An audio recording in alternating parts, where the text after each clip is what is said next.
Olá, gente, tudo bem com vocês? Sou Keila Batista, professora de História, e vamos aí continuar discutindo esses assuntos, né, de retomada, esses assuntos de nivelamento, né, um momento de revisão do que vocês viram o ano passado lá no segundo ano.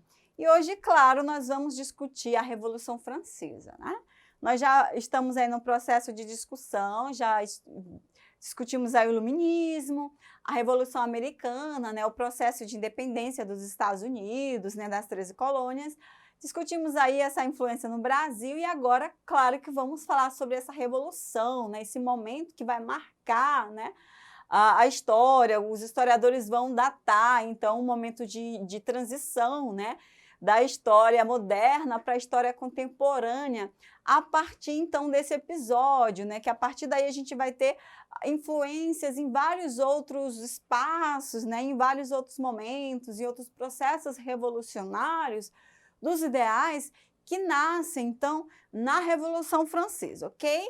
Então, vamos lá, né? Revolução Francesa, a gente tem aí essa imagem, né, dessa mulher, né? Interessante esse processo que a gente tem aí uma mulher que levanta, né, uma bandeira que mostra, então, aí essa liberdade, né?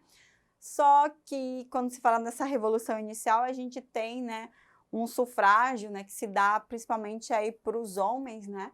E a gente tem, então, as mulheres, né? A imagem da revolução na história sempre é atrelada a uma figura feminina, né?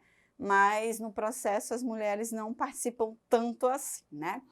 Mas vamos lá, então, né? A gente tem, então, as ideias iluministas, né? Vão ser muito significativas para o movimento revolucionário, né? As ideias dos filósofos, elas vão ser utilizadas, né? A gente vai ter, então, os lemas da revolução, né? Liberdade, igualdade e também fraternidade, né? Que vão, então, encampar esse movimento. A gente tem também a independência dos Estados Unidos, né, que vai também causar, né, uma reflexão nesse movimento revolucionário, né? Eles vão usar também aí a independência dos Estados Unidos. E aí a gente tem, como eu disse para vocês, né, a separação que vai marcar a Idade Moderna, então, para se ter essa idade contemporânea, tá, pessoal? Mas então vamos para os antecedentes desse processo revolucionário, né? Quando se fala de revolução na história, né, a gente tem um momento onde se muda completamente, né, um quadro social, econômico, político, né, e até o cultural também, né? Porque na história algumas vezes a palavra revolução ela acaba sendo usada erroneamente, né? Mas aqui sim a gente tem uma revolução, né? Então o que a gente tem na França, né? Pessoal, então vamos para os nossos antecedentes, né? Dessa França pré-revolução. A gente tem, né, uma corte francesa com muitos gastos, né, uma monarquia que gasta muito, uma nobreza que gasta muito, e a população vai sustentar, então, esses gastos, né? Nós vamos para questões naturais, como enchentes, né, secas, invernos rigorosos, e isso vai refletir, então, na agricultura, né? A população vai passar muita fome por conta dessas questões naturais, né? A França vai gastar muito para manter o exército, né? A gente tem a Guerra dos 7 Anos aí com a Inglaterra, a gente tem também a participação da França, né? Na Revolução Americana também. A gente vai ter a queda na produção de alimentos também por conta dessas questões naturais que eu falei para vocês.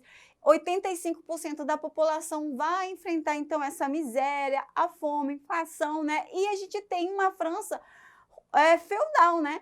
Características, então, feudais, que a gente sabe que é o servo, né? Que vive, então, no campo, nos campos feudais, e claro que isso vai ser um cenário muito propício, né, para se ter, então, esses pensamentos de mudança, tá bom, pessoal? E aí, o que a gente tem quando se fala de sociedade? Na França, a gente tem os estados, né? Nós temos, então, 3 estados. O primeiro estado é o clero, né, que ele corresponde a somente 1% da população. E esse clero, claro que ele não pagava, então, ele não pagava imposto, tá bom, pessoal? A gente tem o rei, né, e depois a gente tem o primeiro estado, que é o clero. O segundo estado, então, a gente vem a nobreza, 2% da população, ela recebia impostos. E o terceiro estado, que eram os operários, os camponeses e a burguesia, 97% da população que pagava altos impostos, ok? Então, a gente tem aí uma figura ali que representa muito bem, né? Uma figura muito conhecida que vai representar essa situação social da França, né?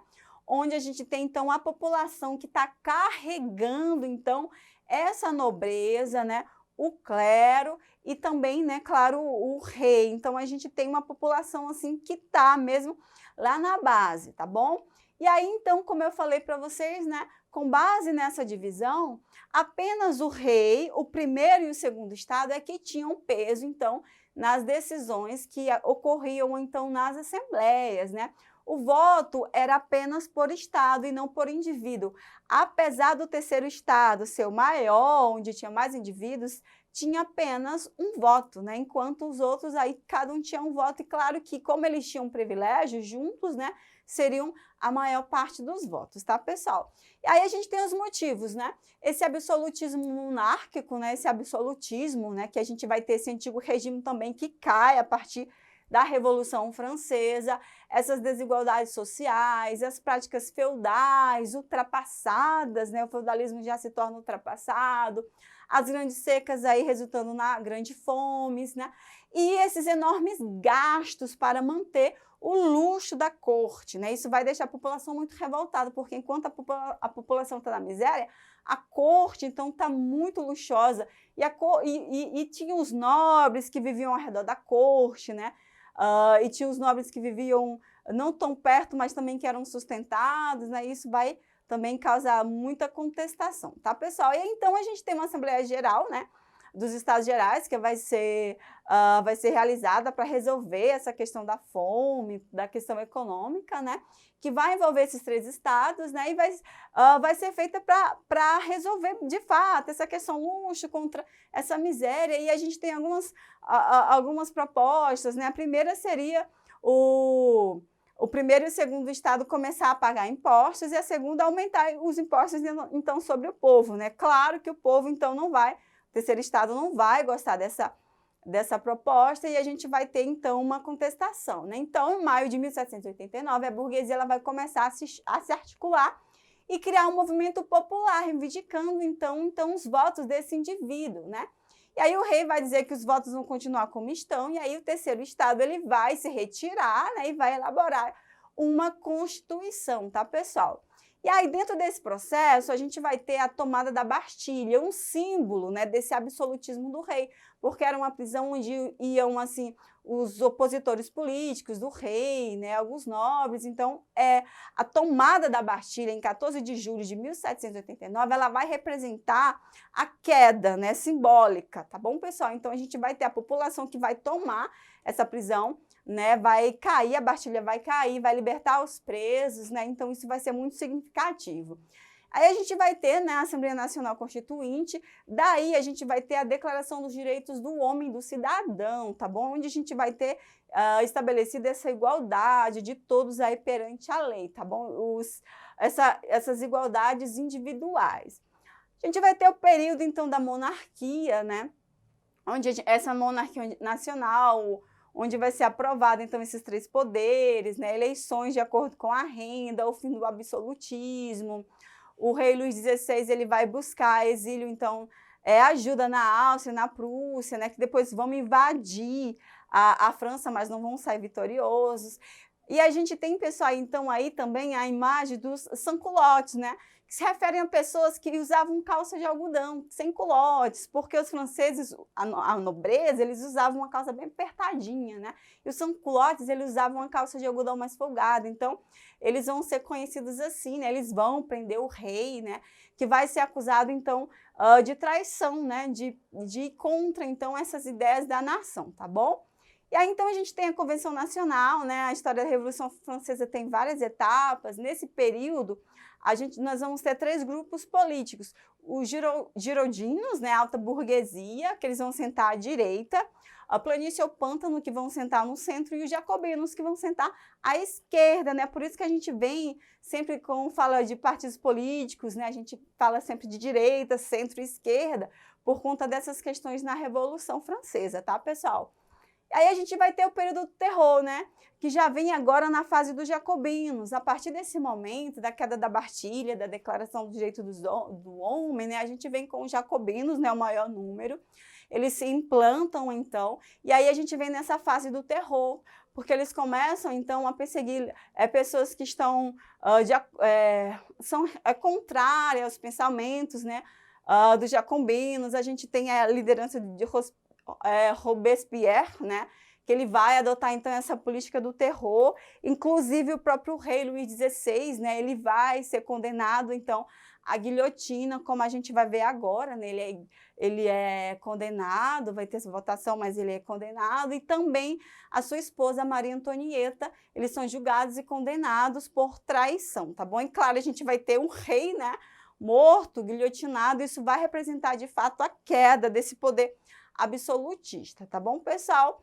E aí a gente tem o governo do diretório, né, que aqui a gente vai ter, então, os girodinos, eles vão, né, ter um governo de 5 pessoas, que eles vão tentar voltar para o governo para ter essa estabilidade, né, porque por conta dessa revolução, desse processo que vai ganhar toda a França, várias regiões, a França está muito instável, né, então eles voltam, essa alta burguesia volta, né, porque os jacobinos, eles têm ideias mais radicais, né, então eles voltam aí para garantir, né, essa estabilidade.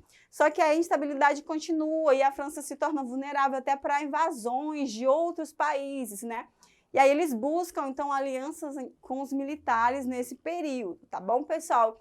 E aí, nesse período do diretório, né, se confirma, né, como eu disse para vocês, né, essa vitória burguesa nessa França revolucionária, na Revolução da França, né?